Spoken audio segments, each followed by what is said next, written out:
Oke, baik teman-teman, kita selamat datang lagi pada kelas Advanced Grammar ya, yang dimana kita akan membahas grammar pada tingkatan yang lebih mahir seperti itu. Seperti yang sudah saya katakan sebelumnya, jika kita berbicara Advanced Grammar, maka yang terlintas dalam pikiran saya adalah grammar-grammar yang ada di structure di dalam tes TOEFL kan, seperti itu. Teman-teman, dari kemarin kita sudah belajar dari skill 1 sampai skill 8. Nah, apa aja? Kemudian kita akan meneruskan ke skill nomor 9 ya. Jadi kita masih berkutat pada more sentences with multiple clauses. Kita masih ngomongin kalimat-kalimat dengan multiple clauses teman-teman ya, seperti itu. Jadi masih ngomongin kalimat-kalimat yang dengan klausa ganda ya, seperti itu. Kenapa? Karena kalimat-kalimat dengan klausa ganda ini bisa membuat Anda bingung ya. Anda akan bingung menentukan, oh mana kalimat, mana subjek utama, mana verb utama, mana subjek klausa, mana verb klausa. Ya, seperti itu. Baik, teman-teman, kita akan mulai dari skill ke-9 ya. Skill 9 yang berjudul, kita akan belajar skill ke-9 yang berpusat pada noun clause connector. Jadi kita akan ngomongin noun clause connector, kata hubung yang bentuknya adalah kata benda, klausa kata benda. Itu ya. Yuk. Teman-teman, noun clause connector tuh yang bagaimana sih? Seperti itu ya. Jadi teman-teman, noun clause connector adalah klausa yang berfungsi sebagai kata benda. Perhatikan. Noun clause connector sebuah klausa kata benda adalah sebuah klausa yang berfungsi sebagai kata benda. Berarti apa? Secara bentuk dia adalah klausa. Ada subjek dan ada verbnya. Namun secara fungsi, secara kelas kata, dia menjadi kata benda. Ya. Karena kata benda tersebut adalah noun clause, karena noun clause adalah kata benda, maka it is used in a sentence either as an object atau verb. Maka kalau kata benda itu kan bisa berfungsi sebagai apa, teman-teman? Pertama, yuk ini penting ya. Kan kata benda ya. Jadi kalau kata benda itu bisa jadi apa saja di dalam kalimat itu. Maka dia berfungsi sebagai object of a verb, bisa menjadi objek, menjadi object of preposition, menjadi objek preposisi, atau menjadi subject of a sentence. Kan kalau kata benda itu intinya bisa jadi subjek, bisa jadi objek, atau bisa jadi object of preposition ya. Kita udah ngebahas object of preposition pada skill berikutnya ya. Saya rasa teman-teman sudah paham ini. Baik, kita langsung masuk ke contohnya saja. Noun clause connector berarti kita masih ngomongin konektor, masih berkutat kepada kata hubung di sini ya teman-teman. Oke, perhatikan di sini. Ada kata I know when he will arrive. Noun clause connectornya mana yang di kotak ini? Oke. Jadi subjek utamanya apa teman-teman? Subjek di dalam kalimatnya apa? Itu subjeknya adalah I. I berfungsi sebagai subjek. Verbnya adalah know. I know itu subjek dan verb satu kalimat, betul. Kemudian when he will arrive ini apa teman-teman? Nah, when he will arrive ini berfungsi sebagai noun clause connector. Di mana di sini ada subjeknya sendiri ya. Teman-teman perhatiin ya. Oke. Noun clause connector di sini ya teman-teman. Ingat ini ada konektornya, ada when di sini. Setelah konektor ada subjek, ada he di sini. Setelah he ada will, ada verb, ada subjek dan verb. Jadi when he will arrive ini adalah noun clause connector. Jadi ada satu klausa yang terdiri dari subjek dan verb dan ada konektornya. Jadi teman-teman, I know when he will arrive. Ini when he will arrive ini berfungsi sebagai kata benda yang disebut dalam kalimat sebagai noun clause of object of a verb. Jadi sebenarnya teman-teman ini itu adalah objek. Kan kalau kata benda kan bisa jadi subjek, objek, atau object of preposisi ya teman-teman. Maka klausa when he will arrive berfungsi sebagai objek atau kata benda.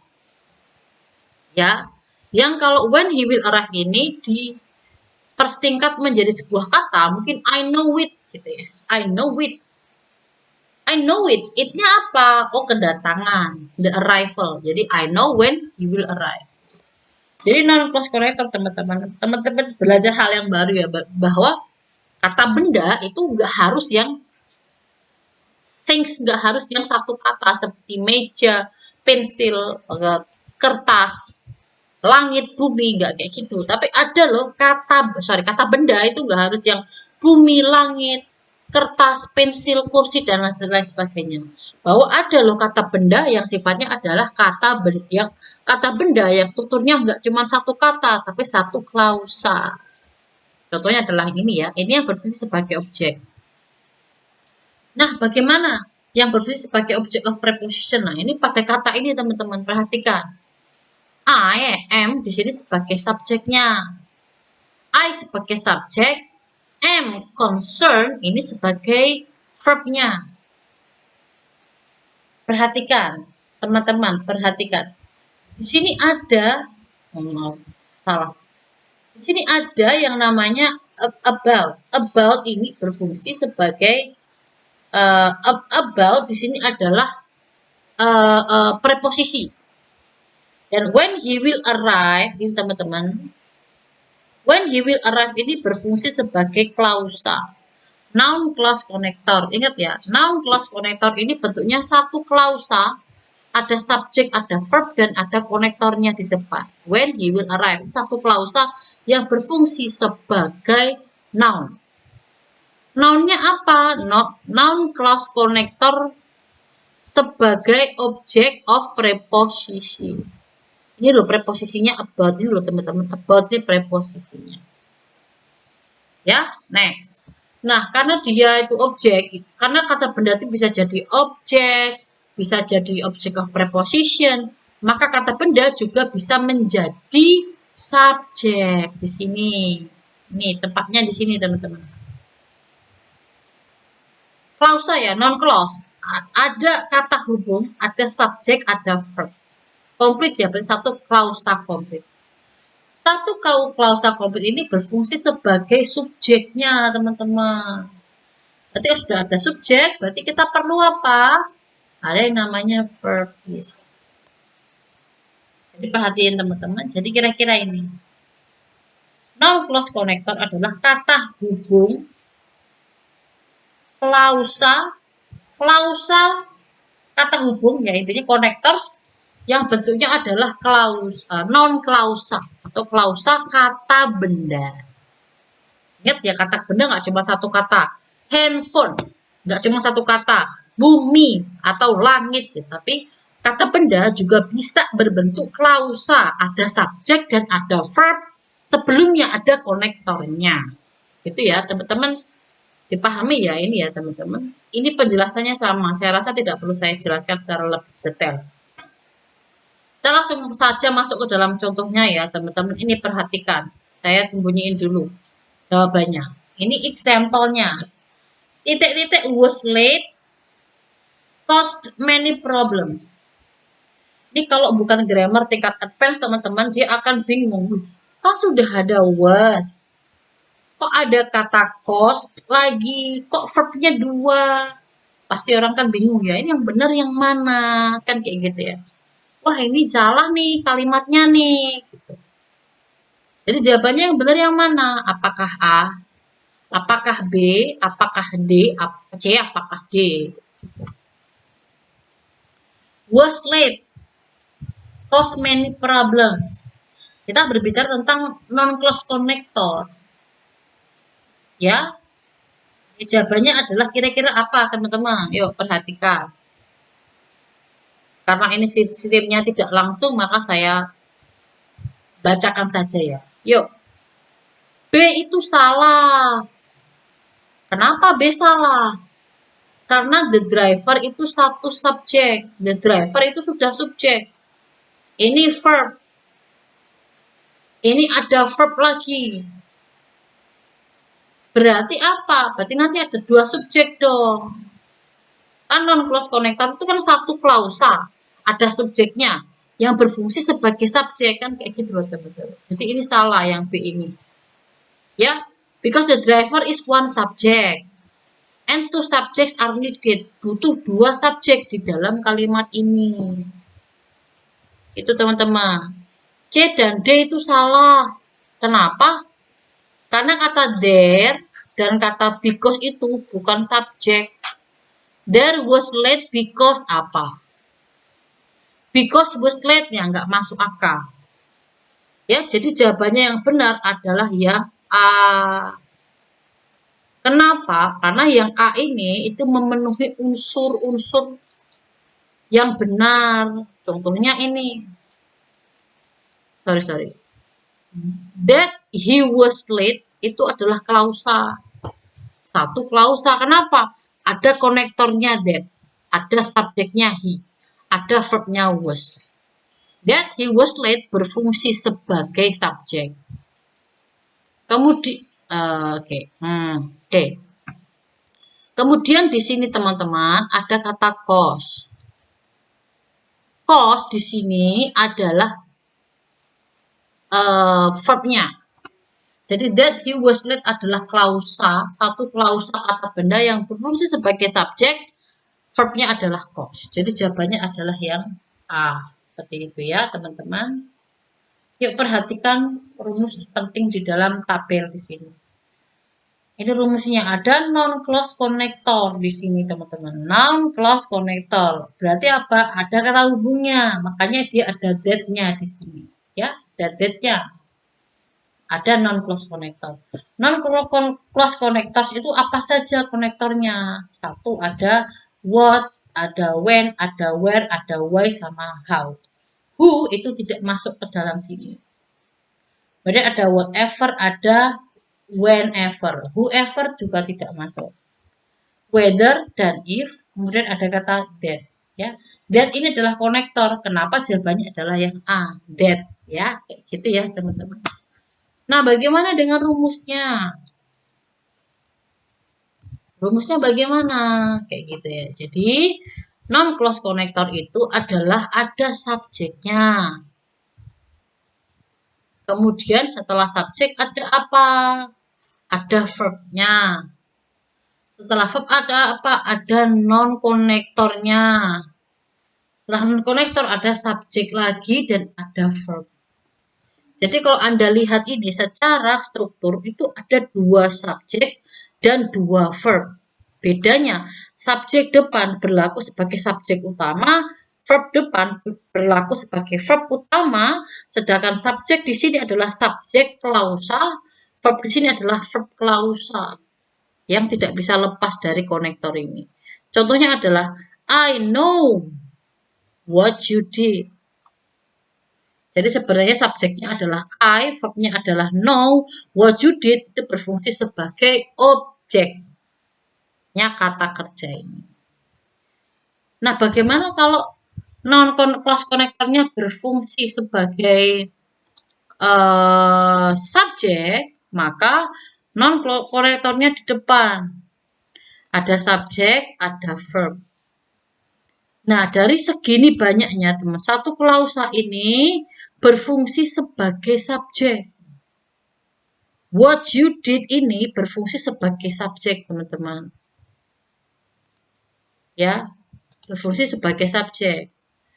Verbnya apa? Verbnya adalah was. Wrong. Jadi non-close connector satu klausa yang terdiri atas non-connector, subjek, dan verb berfungsi sebagai kata benda. Karena dia kata benda, berarti dia bisa jadi subjek, kayak gitu ya. Jadi subjek itu nggak harus satu kata, you, I, you, we, they, nggak. Subjek itu bisa bisa berupa klausa sebanyak ini, gitu ya. Kita ke ini aja. Sekarang kita langsung ke contohnya aja. Oke? Korek, teman-teman.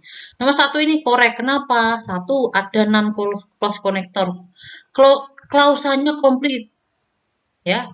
Di sini klausanya sangat komplit sekali. Kenapa? Ada konektornya, ada subjeknya, ada verbnya. Ya, setelah itu apa? Setelah ini karena dia di depan sebagai subjek, maka kita hanya perlu verb. Is determined by the weather. Ini berarti korek ya. Nah, sekarang ini incorrect. Kenapa dia incorrect, teman-teman? Oh, ini ada how, ada konektor, betul the device subject. Oke.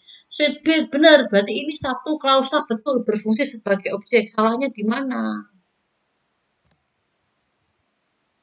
Salahnya di mana kira-kira, teman-teman? Ini ada kata the manual. Coba kira-kira mana? Ya, kira-kira apa, teman-teman? Karena dia di belakang, udah ada subjek, berarti nggak ada verbnya di sini. Berarti dia missing verb. Kenapa dia salah? Berarti dia missing verb di sini. Harusnya setelah manual ada kata kerjanya, baru objeknya. Gitu ya. Next, teman-teman. Yang ketiga, ini correct atau incorrect jawabannya. The schedule indicated if the teams would be playing in the final game. Kira-kira jawabannya apa, teman-teman? Ya, coba. The schedule indicated. The schedule subject. Indicated sebagai apa? Verb ya. If ini konektor. The teams itu adalah verb. Would be itu sebagai the team adalah subjek, would be sebagai verb. Jadi ini correct atau incorrect, teman-teman, kira-kira. Ya.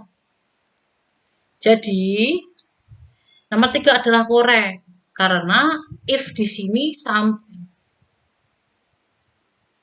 dari if sampai di sini itu sudah satu klausa. Makanya dia betul gitu loh ya. Correct.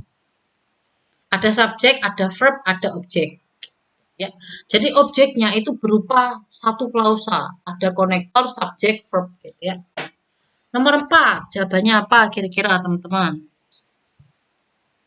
He refused to enter a plea could not be determined by the lawyer. He refused to enter.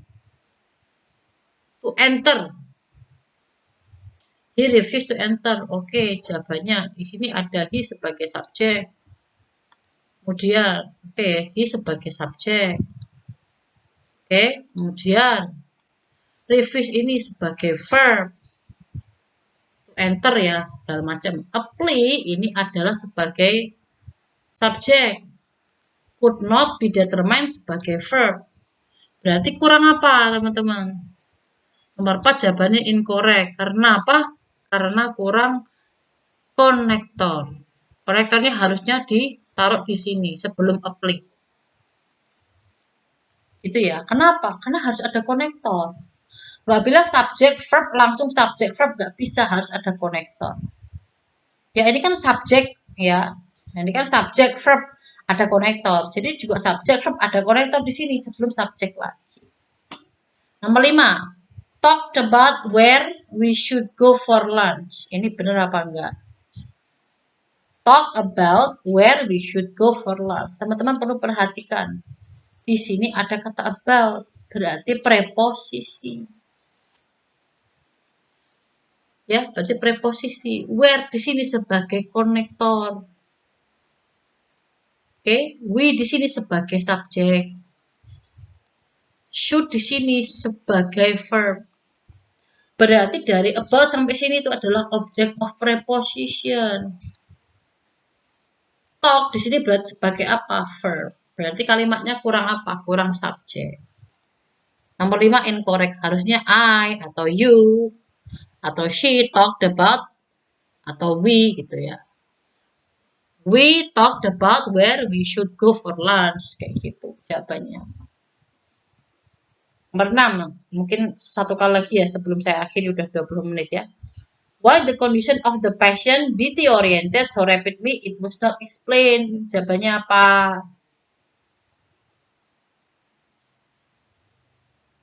Kira-kira korek apa incorrect teman-teman? Why the condition, ini ada why. Why ini konektor lah ya. Terus konektor lah ya. Kemudian the condition itu sebagai the condition ini sebagai the condition of the patient ini sebagai verb. Kemudian kita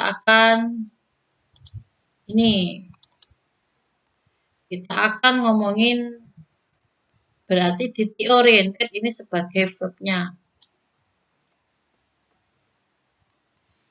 Ini sudah ada why, ada subjek, ada konektor, ada subjek, ada verb. Berarti satu klausa betul ya. So rapidly. Nah, ini yang bikin salah adalah ini ada verbnya. Ya, verbnya betul di sini, tapi kan ini segini ini kan berfungsi sebagai subjek. Karena ini ada it-nya lagi di sini. Karena ini ada it-nya lagi teman-teman di sini, maka dia itu double. Maka subjeknya double. Makanya nomor 6 ini salah. Kenapa? Karena why sampai sini itu sudah merupakan subjek. Jadi kok ada it lagi berarti salah. Kira-kira seperti itu ya teman-teman. Itulah yang dinamakan dengan noun clause connectors.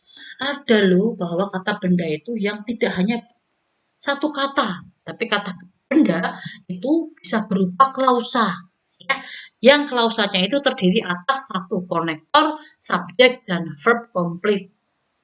Kalau dia sudah menjadi kata benda, berarti dia berhak menduduki posisi sebagai subjek, sebagai objek, maupun objek of preposisi. Begitu ya, teman-teman.